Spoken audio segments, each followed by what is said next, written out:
A camel and the merchant. Once there was a freezing cold night. एक बार एक व्यापारी अपने कैमल को अरब देश में ले जा रहा था, जहाँ पे व्यापारी उतर गया था और कैमल ने उससे रिक्वेस्ट की, you may put the tent near the, वो खजूर का पेड़। तो इसमें हम 5-6 शब्द आएंगे कि उसने कैसे बोला। उससे 3-4 बार रिक्वेस्ट हुई। After he had made the tent the camel whispered in the year of the merchant. Merchant के ईयर में कैमल ने बोला दैट मेरे मालिक, if I could just move my nose inside the tent.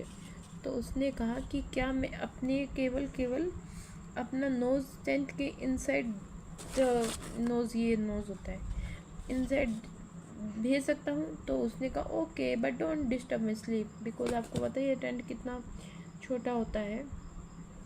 तो उसके बाद थोड़ी देर बाद फिर उसने बोला, ओ मेरे मालिक, ओ माय क्या कहते हैं, मालिक, ओ माय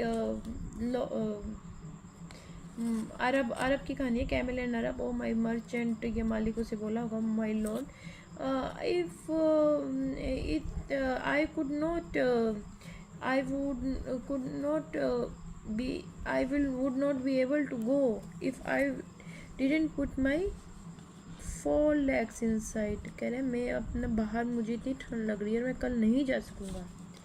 तो अभी वही कह रहा okay you can just shift move in. तो वह क्या करा, उसके आगे ऐसे आके सो गया और अब वह कहाँ बैठा था, बिल्कुल दोनों ठस ठस जमे पड़े थे, जैसे ये लड़का इससे ठसा हुआ है बॉल से, लड़का नहीं ये पग।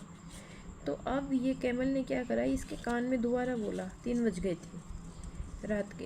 कह रहे ओ मेरे मालिक, you are so small, if I could just put my but it is freezing cold and I would just put my hind legs, जो हिंड लेग पीछे के। और वो कैमल टेंट बहुत छोटा था। अब जैसे ही वो आया और the merchant was just put kicked out, बाहर निकल गया।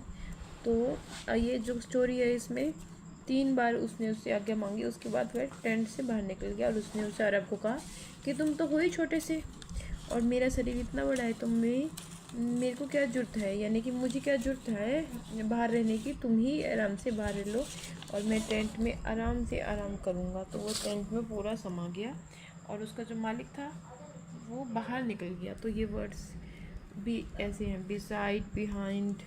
तो ये वर्ड्स ऐसे करके बच्चे को सिखा सकते हैं। Tent, camel and the tent story बहुत अच्छी स्टोरी है हमारी, कैमल एंड द अरब।